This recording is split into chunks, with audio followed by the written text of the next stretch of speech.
The history of mankind as a species is divided into 4 separate eras. The Age of Terror, the earliest point of recorded history for humanity. The Age of Technology, also known as the Dark Age of Technology, where humanity was at its peak for technological development and scientific achievement, leading to humanity colonizing the stars. The Age of Strife, where humanity devolved into a regressive and anarchic state. And finally, the Age of Imperium, following the Emperor of Mankind's War of Unification upon Terra and his launching of the Great Crusade. Within the darkness of the 41st millennium, during the Age of Imperium, the majority of humanity's history has been lost to the annals of time, relegated to myth and legend. Only preciously scant fragments would survive until the present day, mentioning ancient cities such as Nova York and Atlantis, and nations like Britannia and America. Even details of Terra's ancient life would be lost to myth and legend. When the Mechanicum discovered the fossilized remains of ancient monkeys, the priests of the Magus Biologus theorized that the use of the creature's long tail was to not act as a prehensile 5th limb to hang from the treetops, but to deliver a sting of potent venom, proving just how much common knowledge had been lost. The age for which knowledge is rarest is the Age of Terror. But could there in fact be a prequel of sorts for the universe of Warhammer 40,000? Potentially yes. Back in 1987, Games Workshop released a game known as Chainsaw Warrior. Set in the year 2032, the plot of Chainsaw Warrior details that a portal, known in the game as a spatial rift, has opened up within the old municipal buildings within Manhattan, heralded by several explosions. The military managed to seal off the area, passing it off as a terrorist attack, but details emerge on the types of creatures to emerge from the portal from a surviving soldier who was part of the initial response unit. Creatures that the government have documented as ghosts had begun to emerge from the spatial rift portal. Apparently, these ghosts have been known by science for a long time, able to traverse across dimensions into the material realm, but soon quickly fade back to their realm of origin. This particular portal, however, is larger and radiates a stronger energy than previous ones encountered, opened up by a being simply known as the Darkness, at the head of a horde of monstrous creatures. These creatures include zombies, mutants, and even strange amalgamations of flesh and metal known as meat machines. In addition, there are also what appear to be human agents in league with these creatures, presumably worshippers of the being called the Darkness, who would ultimately be banished by a Special Forces operative, the titular Chainsaw Warrior. What links this game with Warhammer 40,000 are the human agents, for they are specifically called Agents of Chaos.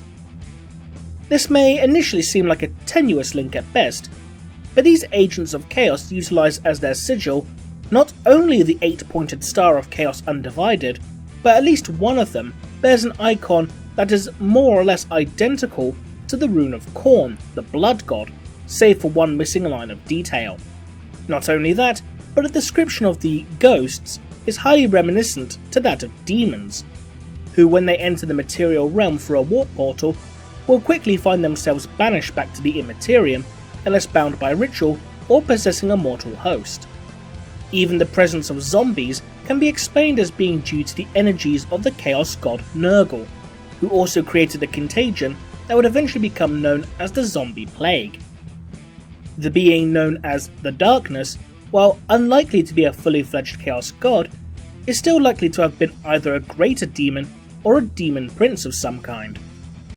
Perhaps the Darkness was the demon prince also known as the Dark Father, Be'lakor, although there is no way for certain of knowing. The description of the spatial rift itself is also indicative of tears within warp space. The fact that the corrupting energies emerged from it are able to create shambling mutants and corrupted rats seem to also correspond to the spatial rift being a minute warp tear upon Terra itself. Plus, one could make the argument that the Chainsaw Warrior's iconic one-handed chainsaw, described as having been adapted from the power tool used for felling trees, modified to have a pistol grip and a smaller and more efficient engine, could be a prototype for what would eventually become the iconic chainsword hand weapon. Not only this, but in the first edition of the board game Talisman, in the Timescape expansion, several new characters were introduced from across time and from another world to be brought into the fantasy world of Talisman. These characters include a scientist, an archaeologist, a cyborg, a space pirate, an astropath, a space marine, and the titular chainsaw warrior, suggesting that these beings come from different time periods from this new world's history, the scientist and archaeologist appearing as if they are from the early to mid 20th century, the space marine and astropath from between the 31st and 41st millennium, and the other characters from anywhere in between, further suggesting a link between Warhammer 40,000 and Chainsaw Warrior's settings. But if the world of Chainsaw Warrior is indeed a prequel to Warhammer 40,000, then a few questions need to be asked. Firstly, how did humanity not learn of the warp from this encounter? Officially, humanity learned of the warp around M18, with the invention of the warp drive. Considering that humanity itself did not begin its colonization of the Sol system until 100 M3, the year 2100, government scientists might have begun their work into researching the warp itself at this time, although evidently they would not succeed in creating the warp drive and expanding past the Sol system for another 15 millennia. Incidentally, considering this warp tear would have occurred within the municipal buildings themselves, far fewer people would have become privy to the knowledge of such an event, knowing only of the secondary explosions, which the government would disguise as a terrorist attack, evacuating any civilians and quarantining the afflicted zone, thus preventing such anomalies becoming common knowledge.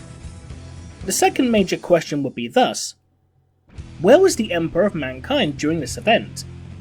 There are a few important things to note about the Manhattan incident. The first is the time frame involved. The warp tear was only open for, at most, a couple of hours, and given the cover-up, the government would have been able to have the opportunity to keep such an incident leaking to the media. The second is that during this time, the Emperor, while still powerful, was not as powerful at this time as he would become during the Great Crusade, for he would gain the full measure of his power during the Dark Age of technology, upon his visit to the world of Molech, where upon discovering the location of a Chaos Gate, he would make a deal with the Chaos Gods to grant him not only incredible power, but also grant him the knowledge to replicate said power, and use it to aid in the creation of the Primarchs. And thirdly, the Emperor was living in secret amongst a swath of humanity leading a nomadic lifestyle, travelling from one location to another, and would not openly announce himself until the Age of Strife at the beginning of the Terran Unification Wars, so simply may not have even been on the same continent at the time. If the Emperor somehow did gain knowledge of the warp from the Manhattan incident, then perhaps this could have been the trigger that made the Emperor search for a Chaos Gate in order to gain the power and knowledge he sought to rule not only Terra, but the entire human species. Ultimately, Chainsaw Warrior fits relatively well into the extremely large gap within Warhammer 40,000's long timeline. What do you think? Could Chainsaw Warrior be a missing piece of Warhammer 40,000's timeline, or is it all just a coincidence? Leave a comment below, and thanks for watching.